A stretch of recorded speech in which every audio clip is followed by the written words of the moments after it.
Yes and glory YouTube channel के online platform पे एक बार फिर से आपका हार्दिक स्वागत है। BEd first year UP TET, CTET, super TET, REET की परीक्षाओं में एक इम्पॉर्टेंट टॉपिक पर्सनालिटी, व्यक्तित्व होता है। आज हम एक नए टॉपिक की शुरुआत करते हैं, व्यक्तित्व का। आइए समझते हैं कि व्यक्तित्व होता क्या है। व्यक्तित्व का अर्थ देखेंगे, व्यक्तित्व की परिभाषा को देखेंगे। सबसे पहले कि व्यक्तित्व होता क्या है, इसके बारे में हमको जानकारी प्राप्त करना है। तो व्यक्तित्व के बारे में अगर हम बात करें कि व्यक्तित्व होता क्या है, तो व्यक्तित्व शब्द जो है उसको अंग्रेजी में हम पर्सनालिटी कहते हैं। पर्सनालिटी जो शब्द है, अंग्रेजी का जो शब्द पर्सनालिटी है, वह लैटिन भाषा के पर्सोना शब्द से बना हुआ है। ग्रीक जो देश था, उस ग्रीक में जो पहले के समय में जो अभिनय होता था या जो नाटक करते थे, नौटंकी करते थे, वो जिस भी पात्र का रोल उनको अदा करना होता था, उस पात्र का वो पहनावा पहन लेते थे, उस पात्र का वो मुखौटा लगा लेते थे। यानी नकली चेहरा लगा लेते थे, या मुखौटा लगा लेते थे, या नकाब लगा लेते थे, आप कुछ भी कह सकते हैं। तो पर्सोना शब्द का मतलब, जो पर्सनालिटी शब्द आया, वो लैटिन भाषा के पर्सोना शब्द से आया।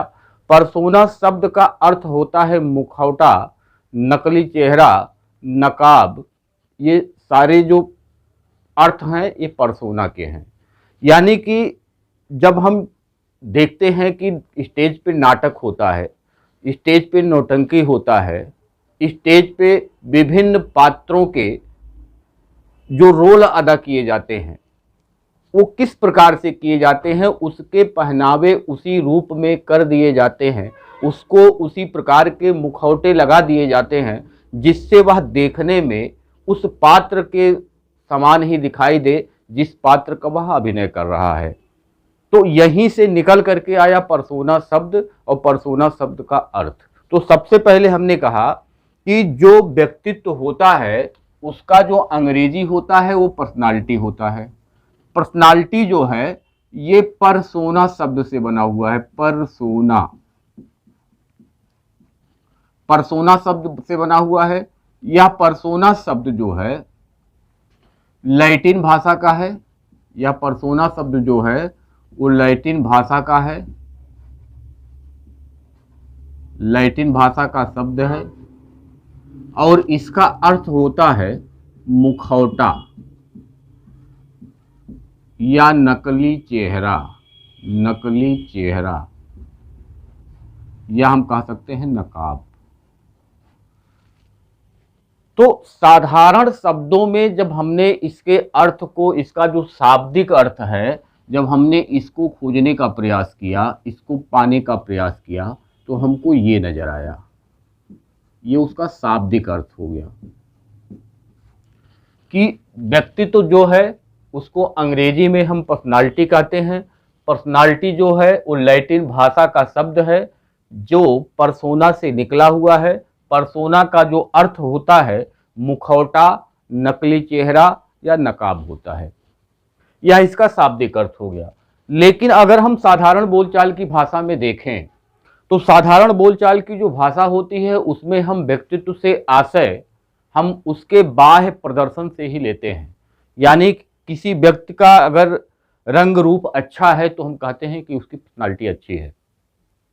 देखने में कोई सुंदर है, किसी की आंखें सुंदर हैं, किसी की नाक सुंदर है, किसी के बाल सुंदर हैं, किसी का व्यवहार सुंदर है, किसी का बोलचाल सुंदर है, तो हम उससे प्रभावित होते हैं और कहते हैं कि उसका व्यक्तित्व बहुत अच्छा है। लेकिन वास्तव में व्यक्तित्व वह बाहरी आवरण जो हमको दिखता है, बाहरी प्रदर्शन जो हमको दिखता है, व्यक्तित्व वही नहीं होता है। तो व्यक्तित्व में जो साधारण बोलचाल की भाषा है, अगर हम साधारणतया लिखें, साधारण रूप में अगर हम बात करें,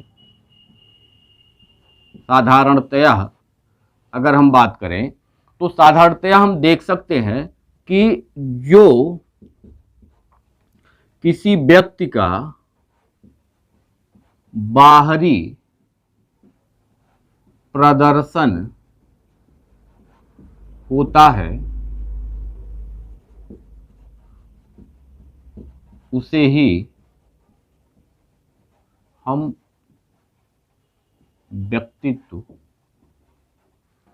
की संज्ञा देते हैं, उसे हम व्यक्तित्व की संज्ञा देते हैं। यानी आज तक हमने क्या देखा कि कोई देखने में अच्छा है, किसी का व्यवहार अच्छा है, किसी की लंबाई चौड़ाई ठीक ठाक है, कोई गोरा है, तो जो देखने में अच्छा लगता है यानी कि जो कुछ हमको प्रभावित करता है उसी को हमने कहा कि उसका व्यक्तित्व अच्छा है। इसका मतलब कि साधारण रूप में जब हम व्यक्तित्व की बात करते हैं तो उसके बाह्य प्रदर्शन को ही हम लेते हैं, जिस व्यक्ति के बारे में हम कहते हैं कि उसका व्यक्तित्व बहुत अच्छा है। तो बाह्य प्रदर्शन जो होता है उसको हमने व्यक्तित्व की संज्ञा दे दी, लेकिन वास्तव में व्यक्तित्व बाह्य प्रदर्शन नहीं होता है। गोरा रंग का अगर कोई व्यक्ति है तो उसका व्यक्तित्व अच्छा नहीं है। हो सकता है कि अच्छा हो और हो सकता है कि अच्छा ना भी हो। लेकिन एक गाना आप सुनते होंगे कि चेहरा क्या देखते हो दिल में उतर के देखो ना। चेहरा क्या देखते हो का मतलब यह है कि ऊपर से देखने में अच्छा हो सकता है, लेकिन अंदर जो उसके व्यवहार हैं, अंदर जो उसके सारे क्रियाकलाप हैं, वो हो सकता है उतना अच्छा ना हो। तो आज के समय में जब हम मनोविज्ञान की भाषा में व्यक्तित्व की बात करते हैं तो व्यक्तित्व में दो बातें सम्मिलित होती हैं, और वो दो बातें जो हैं, जब हम व्यक्तित्व की बात करेंगे तो व्यक्तित्व में दो प्रकार के गुण सम्मिलित होते हैं। एक तो शारीरिक गुण सम्मिलित होता है और एक मानसिक गुण सम्मिलित होता है। यानी मनोशारीरिक गुणों का संगठन होता है व्यक्तित्व। यानी शारीरिक रूप से और मानसिक रूप से दोनों को जब हम मिलाते हैं तो वो हमारा व्यक्तित्व बनता है। तो अब हम साधारण रूप में फिर से अगर हम बात करें कि व्यक्तित्व होता क्या है, कि जिसके कारण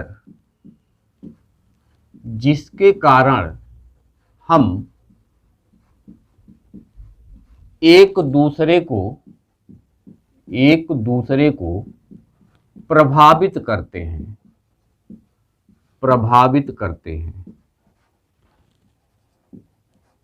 वह हमारा व्यक्तित्व कहलाता है। जिसके कारण हम एक दूसरे को प्रभावित करते हैं, एक दूसरे को प्रभावित करने वाले जो कारक होते हैं उसको हम व्यक्तित्व की संज्ञा दे सकते हैं, उसको हम पर्सनालिटी की संज्ञा दे सकते हैं। तो केवल जरूरी नहीं है कि जो हमारा बाह्य प्रदर्शन हो उसी के द्वारा ही केवल हम एक दूसरे को प्रभावित करें। हम मानसिक रूप से भी हम एक दूसरे को प्रभावित करते हैं, शारीरिक रूप से भी हम एक दूसरे को प्रभावित करते हैं, सामाजिक रूप से भी हम एक दूसरे को प्रभावित करते हैं, संवेगात्मक रूप में हम एक दूसरे को प्रभावित करते हैं। यानी एक दूसरे को प्रभावित करने वाले जो कारक होते हैं वह एक नहीं अनेक हो सकते हैं। तो केवल और केवल जो बाह्य प्रदर्शन होता है, जो शारीरिक ढांचा होता है, जो शारीरिक रंग होता है, रंग रूप जो होता है, केवल वही व्यक्तित्व की श्रेणी में नहीं आता। इसके अलावा हमने जो भी बातें की, विकास के जितने आयाम होते हैं सभी आयाम एक दूसरे को प्रभावित करने के कारक होते हैं, कारण होते हैं, और वो सभी जब मिलते हैं तो उसको मिला करके हम कह सकते हैं कि वो व्यक्तित्व हमारा बनता है। उसका समन्वित रूप, सभी गुणों का समन्वित रूप ही क्या होता है, व्यक्तित्व होता है। सबसे पहले अगर हम बात करें कि व्यक्तित्व जो शब्द आया, व्यक्तित्व शब्द का सबसे पहले प्रयोग, यानी व्यक्तित्व शब्द का सर्वप्रथम प्रयोग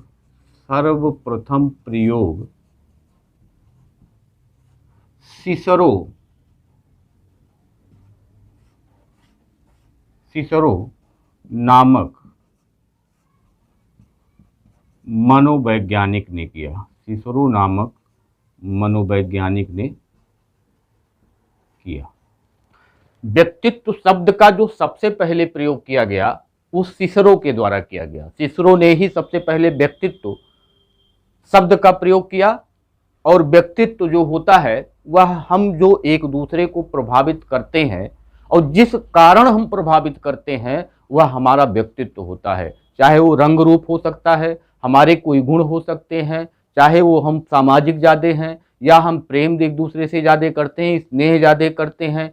कोई क्रोधित होने के नाते पहचाना जाता है, कोई छोटा बड़ा लंबा चौड़ा होने के नाते पहचाना जाता है। तो ये सारी जो विशेषताएं होती हैं, इन विशेषताओं का जो एक समन्वित रूप होता है, वही समन्वित रूप जो होता है उसी को हम व्यक्तित्व कहते हैं। तो व्यक्तित्व को हमने आपको समझाया कि शाब्दिक अर्थ में पर्सनालिटी शब्द पर्सोना से बना है, जिसका अर्थ होता है मुखौटा, नकली चेहरा या नकाब।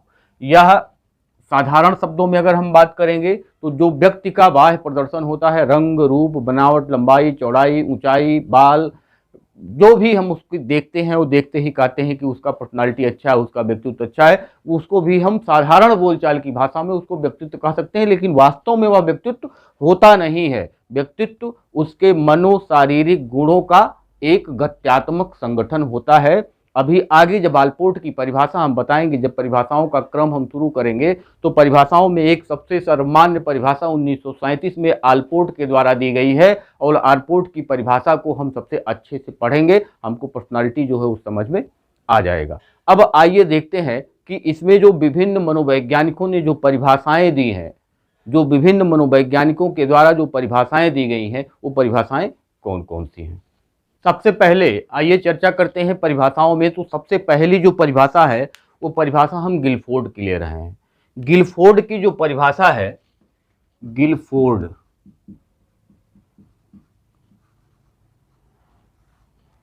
व्यक्तित्व व्यक्ति के शील गुणों का समन्वित रूप है। समन्वित रूप है। गिलफोर्ड ने कहा कि व्यक्तित्व है क्या, व्यक्तित्व के में वो सभी गुण आ जाते हैं, वो सभी शील गुण आ जाते हैं जो एक व्यक्ति के अंदर समाहित होते हैं। जो एक व्यक्ति के अंदर उन शील गुणों का जो संगठन होता है, उन्हीं संगठन को ही हम व्यक्ति का क्या कहते हैं, व्यक्तित्व कहते हैं। तो सभी शील गुणों का जो समन्वित रूप होता है उसी को हम व्यक्तित्व कहते हैं। ऐसा किसने कहा, गिलफोर्ड ने कहा। अगर हम दूसरी परिभाषा की बात करें तो दूसरी परिभाषा वुडवर्थ की आती है कि व्यक्तित्व व्यक्ति के व्यवहार की एक समग्र विशेषता है। व्यक्तित्व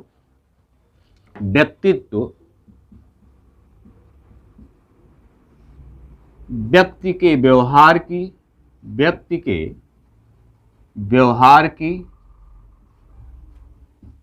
एक समग्र विशेषता है।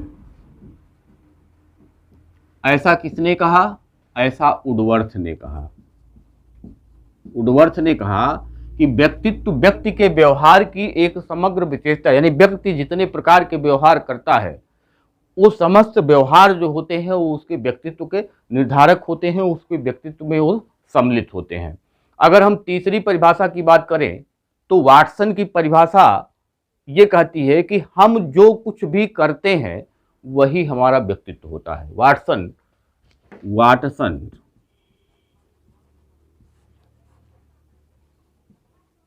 हम जो कुछ भी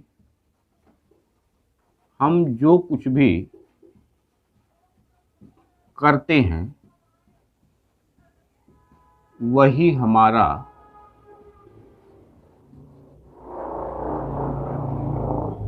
व्यक्तित्व होता है। हम जो कुछ भी करते हैं वही हमारा व्यक्तित्व होता है, ये वाटसन ने कहा। यानी हमारा व्यक्तित्व जैसा होगा वैसा ही कुछ हम काम करेंगे। तो यही चीज वाटसन ने अपने परिभाषा में दिया कि हम जो कुछ भी करते हैं वही हमारा व्यक्तित्व होता है। यानी व्यक्तित्व क्या होता है, व्यक्ति के लिए एक दर्पण होता है, उस दर्पण के समान होता है जिसमें सारी चीजें आप हूबहू देख सकते हैं। तो उसके व्यवहारों को देख करके, उसके किए गए कामों को देख करके आप उसके व्यक्तित्व को प्राप्त कर सकते हैं, पता लगा सकते हैं कि उसका व्यक्तित्व किस प्रकार का है, वह व्यक्ति कैसा है, इसका अंदाजा हम, इसका पता हम उसके व्यक्तित्व के, उसके किए गए कामों को देख करके हम आसानी से लगा सकते हैं। जो सर्वमान्य परिभाषा इसमें है वो आलपोर्ट द्वारा दी गई, 1937 ईस्वी में आलपोर्ट के द्वारा दी गई। आलपोर्ट ने कहा कि व्यक्तित्व व्यक्ति के अंदर उन मनोशारीरिक गुणों का गत्यात्मक संगठन है। आलपोर्ट की परिभाषा सर्वमान्य परिभाषा है, आलपोर्ट 1937 ईस्वी।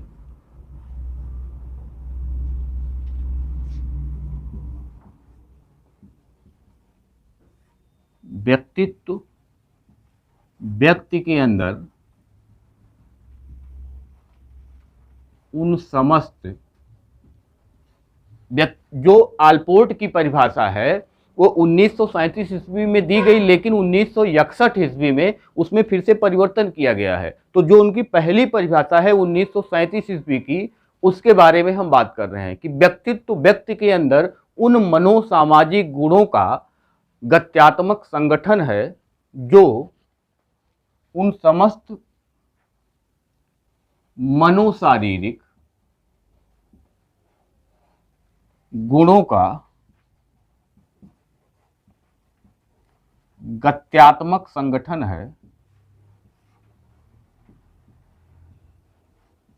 जो वातावरण के साथ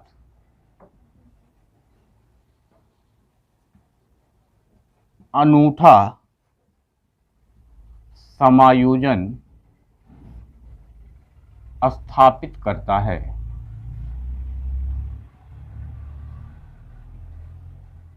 जो वातावरण के साथ उसका अनूठा समायोजन स्थापित करता है। अनूठा समायोजन वो किस प्रकार, अनूठा का मतलब कि अद्वितीय समायोजन स्थापित करता है, यानी कि हम किस प्रकार, हम किसी भी वातावरण में किस प्रकार से समायोजन करते हैं, ये हमारे व्यक्तित्व पर निर्भर करता है। और यही चीज आलपोर्ट ने सन 1937 ईस्वी में अपनी परिभाषा में इसको उन्होंने बताया। अब अगर हम देखें तो इनकी जो परिभाषा है उसमें दो तीन चीजें बहुत महत्वपूर्ण है, तीन चीज बहुत महत्वपूर्ण है। जो पहली चीज है कि व्यक्तित्व की प्रकृति संगठनात्मक तथा गत्यात्मक है। पहला है कि जो व्यक्तित्व की प्रकृति है, व्यक्तित्व की प्रकृति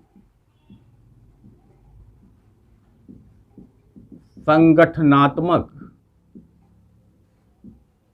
तथा गत्यात्मक है। इनकी परिभाषा में ये तीन बातें महत्वपूर्ण रूप से निकल के आती हैं कि व्यक्तित्व की प्रकृति संगठनात्मक तथा गत्यात्मक है। संगठनात्मक का मतलब कि जितने हमारे गुण होते हैं, जो हमारे व्यवहार होते हैं, वो सभी का एक संगठन। और दूसरा गत्यात्मक का मतलब कि जितने प्रकार के हमारे विकास होते हैं, विकास के जितने आयाम होते हैं, सभी आयाम, जब बच्चा छोटा होता है तो उसको सभी प्रकार की जो क्षमताएं होती हैं, जो गुण होते हैं, उसको अपने पैतृकों के द्वारा मिलते हैं। और धीरे धीरे धीरे धीरे करके क्या होता है, उसका विकास होता है। यानी कि उसका जो विकास होता है, उस विकास होने के क्रम में उसके व्यक्तित्व में परिवर्तन होता रहता है। या दूसरे शब्दों में अगर हम कहें तो कहीं भी, किसी भी समाज में, किसी भी वातावरण में हमको स्थापित होने के लिए अपने व्यक्तित्व में हमको कुछ परिवर्तन करना पड़ता है।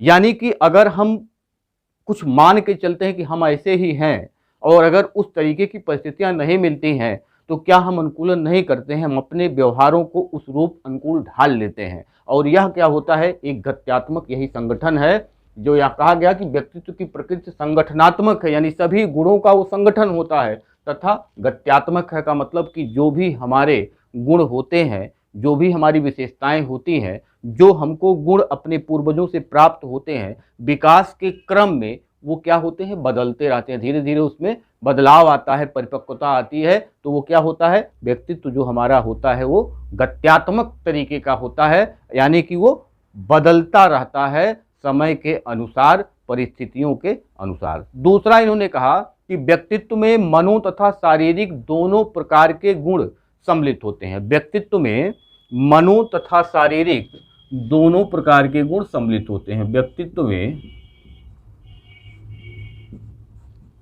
मनो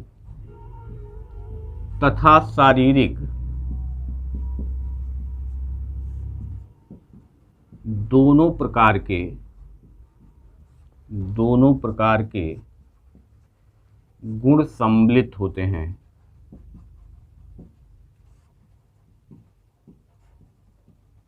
मनो और शारीरिक, शारीरिक की बात हमने पहले की कि साधारण बोलचाल की भाषा में जब हम व्यक्तित्व के बारे में चर्चा करते हैं तो कहते हैं देखने में ही जो अच्छा लगता है उसी को कहते हैं उसका व्यक्तित्व बहुत अच्छा है। जो अच्छा बोलता है हम कहते हैं बहुत अच्छा व्यक्तित्व है। यानी ये शारीरिक रूप से जिसकी कद काठी लंबाई चौड़ाई रंग रूप जिसका अच्छा है उसको हम एक झटके में कह देते हैं कि उसका जो व्यक्तित्व है वो बहुत अच्छा है।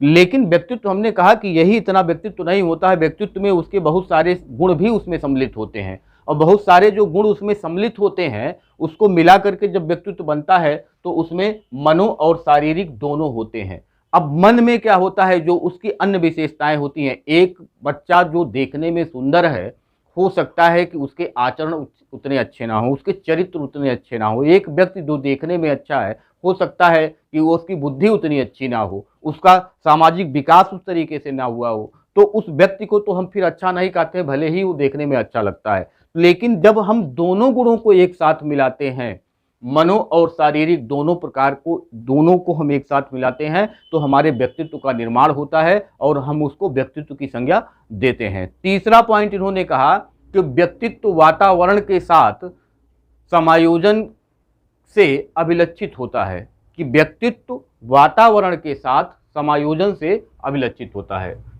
तीसरा इन्होंने कहा कि व्यक्तित्व जो है वातावरण के साथ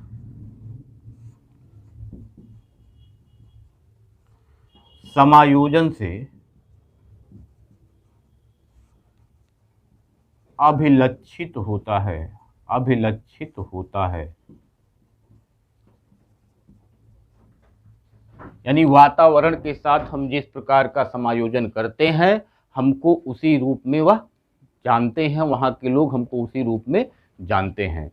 एक ही समान परिस्थितियों में व्यक्तियों के समायोजन करने का जो तरीका होता है वो अनूठा होता है, अलग अलग होता है। यानी हर व्यक्ति वैयक्तिक रूप से भिन्न है और वैयक्तिक रूप से भिन्न होने के नाते ही समायोजन करने के क्रम में, वातावरण के साथ समायोजन करने के क्रम में उसमें इस प्रकार के भिन्नताओं को हम देख सकते हैं। तो यहाँ वही कहा गया, व्यक्तित्व वातावरण के साथ समायोजन अभिलक्षित होता है। यानी व्यक्तित्व वातावरण के साथ समायोजन से अभिलक्षित होता है। तो इसमें तीन मुख्य बातें थी, तीनों बातों की हमने चर्चा किया। व्यक्तित्व की प्रकृति संगठनात्मक तथा गत्यात्मक है। व्यक्तित्व में मनो तथा शारीरिक दोनों प्रकार के गुण सम्मिलित होते हैं। और तीसरा, व्यक्तित्व वातावरण के साथ समायोजन से अभिलक्षित होता है। लेकिन इन्होंने जो परिभाषा यहाँ दिया कि व्यक्तित्व व्यक्ति के अंदर उन समस्त मनोशारीरिक गुणों का गत्यात्मक संगठन है जो वातावरण के साथ एक अनूठा समायोजन स्थापित करता है। इन्होंने वातावरण के साथ अनूठा समायोजन, वातावरण के साथ अनूठा समायोजन जब इन्होंने फिर से 1961 ईस्वी में इन्होंने इसको बाहर कर दिया।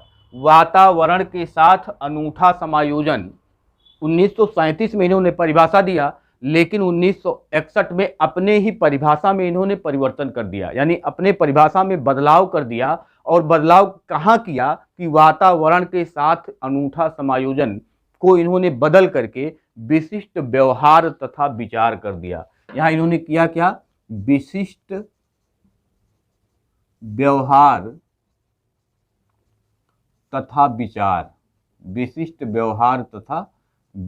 इसको इन्होंने, यानी वातावरण के साथ अनूठा समायोजन हटा करके इन्होंने विशिष्ट व्यवहार तथा विचार को शामिल कर लिया। तो इस प्रकार से जो सर्वमान्य परिभाषा है 1937 में आलपोर्ट के द्वारा दी गई, 1961 में उसमें परिवर्तन किया गया। सबसे पहले व्यक्तित्व शब्द का जो प्रयोग किया सिसरो ने किया, और उसके बाद हमने कहा कि पर्सोना शब्द से बना हुआ है। पर्सोना लैटिन भाषा का शब्द है जिसका अर्थ होता है मुखौटा, नकली चेहरा या नकाब। जब कोई भी जो अभिनेता होता है, अभिनेत्री होती है, तो जिस भी पात्र का वह रोल करती है या जिस पात्र को वह निभाती है, उसका ही वह पहनावा जो होता है वो पहन लेती है, मुखौटा उसी हिसाब से अपना रंग रूप जो है वो निर्धारित कर लेती है। और इसी को ही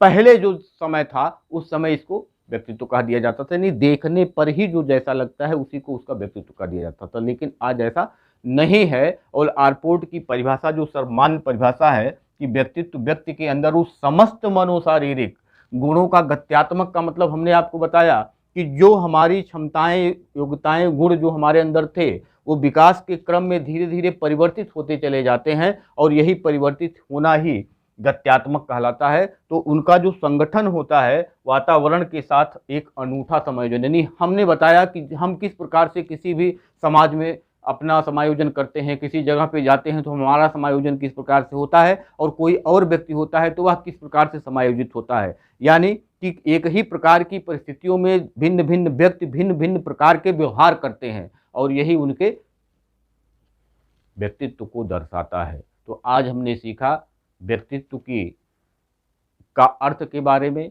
और व्यक्तित्व की परिभाषा के बारे में। व्यक्तित्व की विशेषताओं पे चर्चा हम कल करेंगे, और उसके बाद हम धीरे धीरे करके हम इसको चैप्टर को आगे बढ़ाएंगे। यदि आपको वीडियो अच्छा लगता है तो लाइक करिए, कमेंट करिए, दोस्तों में शेयर करिए और सब्सक्राइब जरूर करिए चैनल को, जिससे कि आप तक जो भी वीडियो बने आप तक आसानी से पहुंच सके। धन्यवाद, नमस्कार।